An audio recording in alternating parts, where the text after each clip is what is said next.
So, once again, y'all, we got another interview coming for y'all live from the first annual Mira Mazi Because I Care event. You know what I'm saying?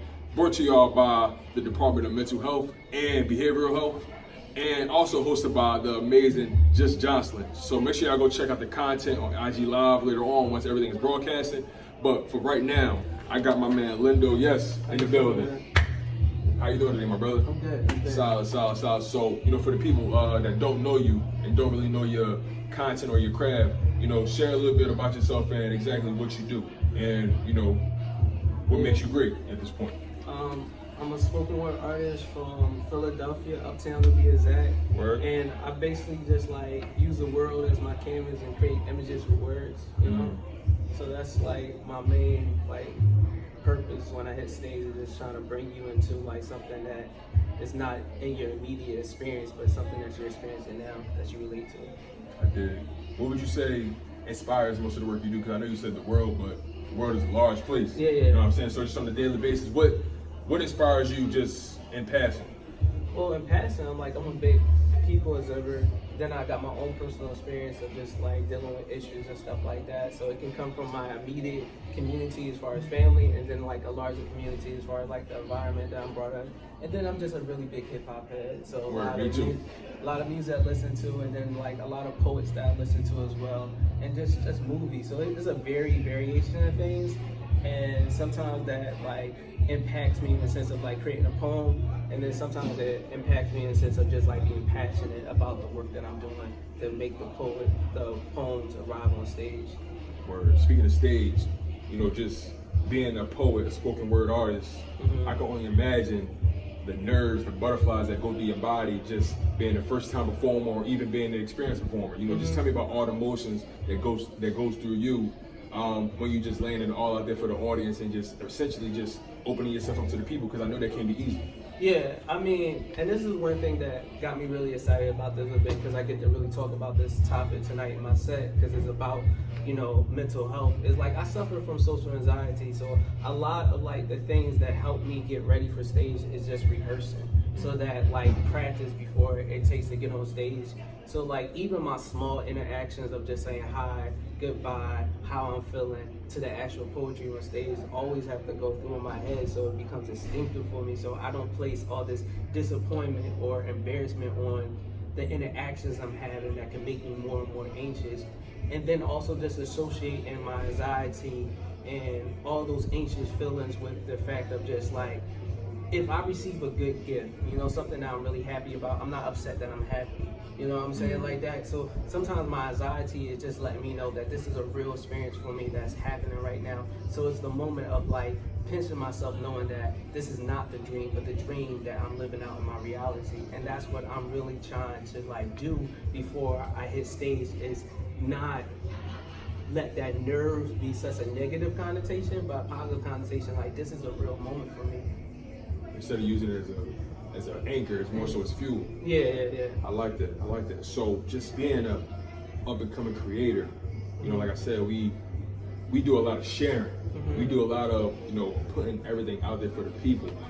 You know what I'm saying? And like you just explained, you give me the vibe that you can channel other people's energy, other people's emotions through you and through your art. Would you agree with that?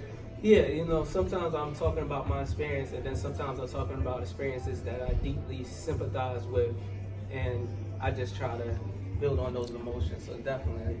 What motivates you to be great on a daily basis? What motivates you to just stay true to yourself through it all, no matter what success, no matter what ups and downs you may face? What keeps you on a straight and narrow? Cartoons. I watch a lot of cartoons. Me too.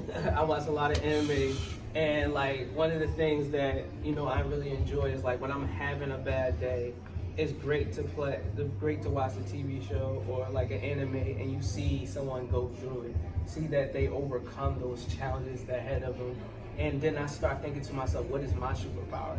And my superpower is words. So once I get back to that mission of just using my words to combat any challenges that I have in front of me, it grounds me back into the work that I need to do.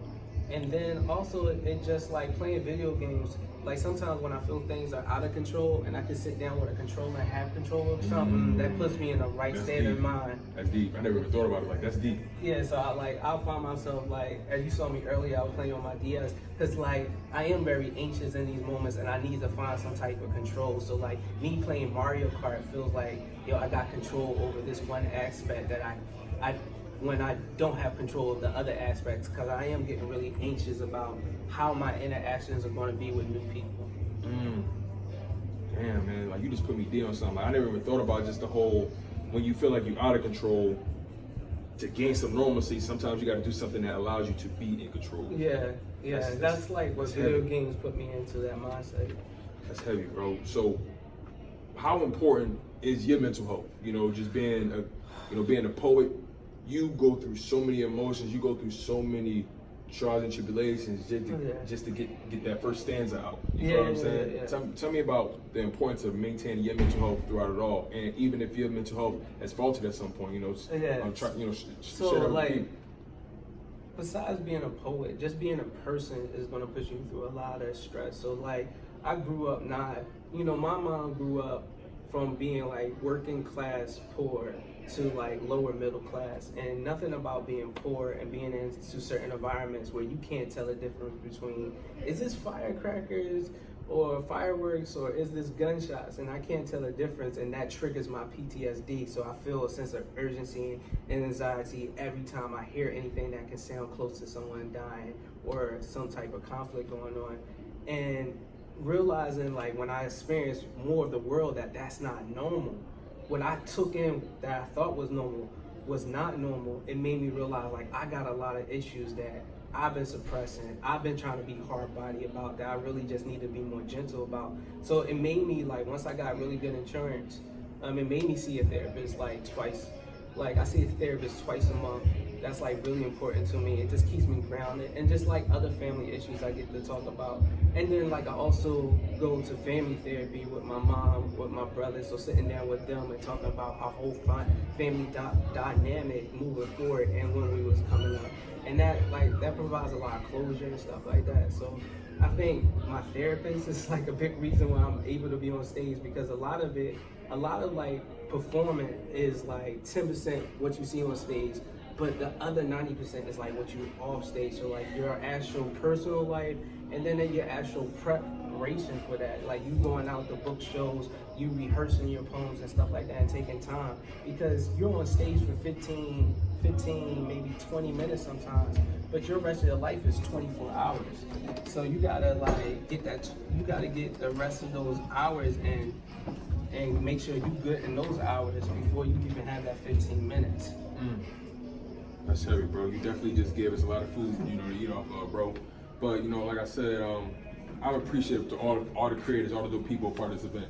I'm definitely appreciative of you, bro, for just giving the people, all of you just now, just sharing that, putting everything out on the table, because like we both just said, it's not easy to do. Yeah. Matter of fact, man, why don't you tell the people exactly where to find your content, where to find you on social media. Just tell everybody where can they, become a part of your world and invest in your brand, invest in your content. So the best way to find me is Instagram at Lindo Yes. That's Lindo. Yes, like I agree, and stuff who I am. You can check out my IGTV that has like all my poems and stuff on it, as well as I just like, put quotes from my poems and just like dope ass selfies whenever I feel like I'm living my best self on there. So Instagram is the best place to find me.